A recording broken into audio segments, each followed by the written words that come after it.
तुम्हाला कालच्या प्रश्नपत्रिकेमध्ये प्रश्न आला होता तर्कसंगती आणि अनुमान मधील वय काढायचा, हो की नाही? आई आणि मुलीचं वय एवढं एवढं आहे, त्यांची बेरीज एवढी आहे, मुलीचं वय एवढं असेल तर आईचं वय किती, बरोबर? असे प्रश्न असतात. किंवा आज 2026 मध्ये अजयचं वय 15 वर्ष आहे, तर 5 वर्षापूर्वी त्याचं वय किती असेल? मग अशा प्रकारचे प्रश्न आल्यानंतर आपल्याला फक्त 4 गोष्टी लक्षात ठेवायच्या आहेत. कोणत्या 4 गोष्टी? वजाबाकी, बेरीज, फरक, एकापेक्षा ह्याच प्रकारचे प्रश्न पडतात, ह्याच्यापेक्षा वेगळे काही पडत नाही. मी आता सांगितलं तसं 5 वर्षापूर्वीचं वय जेव्हा पूर्वीचं विचारलं असेल तेव्हा काय करायचं? वजाबाकी. उदाहरणार्थ आज तुमचं वय किती आहे? 10. 5 वर्षापूर्वी तुमचं वय किती असेल? 5. मग आता दुसऱ्यांची नावं देऊन दुसऱ्या व्यक्तींवरून जर तुम्हाला उदाहरण दिलं तर तुम्ही घाबरायचं काहीच कारण नाही. त्याचं 5 वर्षापूर्वीचं वय काढायचं असेल तर 5 वजा करायचे. कळतंय? दोघांचं दिलं असेल, बघा दोघांचं, एकापेक्षा अधिक व्यक्ती आली असेल तर दोघांचं त्या प्रमाणात बदल करायचा आहे, तो आपण पुढे बघूया. पण एकाच व्यक्तीचं असेल तर तेवढ्याच व्यक्तीच्या वयामधून 5 वजा करायचे. पहिला नियम समजला? आता बेरीजचा नियम बघा. जसं आपण माग गेलो होतो, माग पूर्वीचं विचारलेलं, तसं जर 5 वर्षानंतरचं वय विचारलं, आता 2026 सुरू आहे, 5 वर्षांनी कोणतं साल असणार?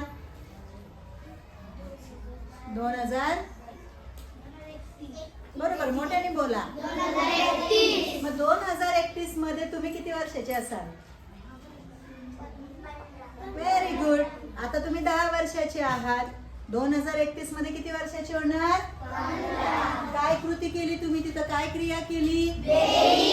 तुमच्या आत्ताच्या वयामध्ये तुम्ही 5 वर्ष मिळवले आणि तुम्ही तुमचं वय काढलं. आहे का नाही सोपं? पुढचं विचारलं तर बेरीज करायची, पूर्वीचं विचारलं तर झाले. हे 2 नियम समजले. आता तिसरा नियम आपण कालच्या कोड्यामध्ये घेतला होता की दोघांच्या वयांची बेरीज, दोघांच्या वयांचा फरक 12 वर्षाचा आहे काहीतरी ना. हा, तो जर समजा 26 वर्षाचा आहे, हा जर समजा 14 वर्षाचा आहे, दोघांमध्ये 12 वर्षाचा फरक आहे समजा. आता गणित आठवे ना मला.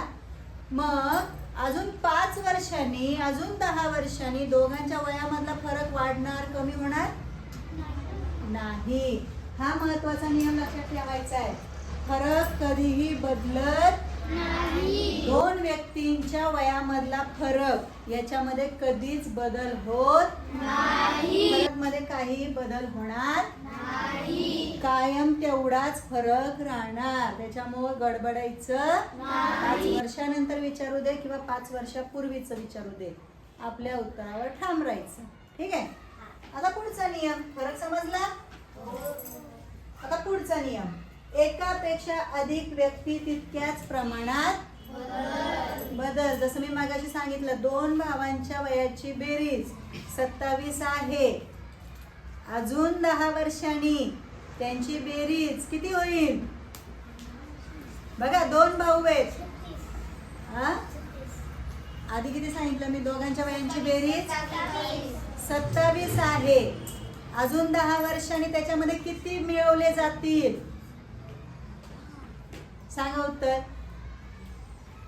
दोघांच्या वयाची बेरीज 27 आहे कलिते. ठीक आहे? 2 भाऊ आहेत. किती भाऊ आहेत? 2 भाऊ. 2 भाऊ अजून 10 वर्षांनी त्यांच्या वयांची बेरीज किती होईल? 37. बघा 10 वर्ष म्हटलंय मी. मग आता एका भावाचे 10 वर्ष, दुसरा भाऊ नाही 10 वर्षांनी मोठा होणार, तो तेवढाच राहणार. त्याचं पण वय 10 वर्षांनी वाढणार आहे. हा, त्याचं वय 10 वर्षांनी वाढणार आणि त्या भावाचं पण वय 10 वर्षांनी वाढणार. दोघं 10 वर्षाने पुढं. म्हणून एकापेक्षा अधिक असतील 2 असू दे 3 असू दे तेवढ्याच प्रमाणात ते वाढणार. 10 वर्षांनी तिन्ही भावांचे वाढणार, मग 30 वर्ष वाढणार. कळतंय? 10 वर्षापूर्वीचं विचारलं तर दोघांचं पण 10 10 20 काय करायला लागणार? वजा करायला लागणार. पूर्वी विचारलं तर वजा, नंतर विचारलं तर अधिक. बरोबर. एका भावाचं विचारलं तर तेवढेच वर्ष. 2 व्यक्तींचं विचारलं दुप्पट वाढवायचे. बरोबर.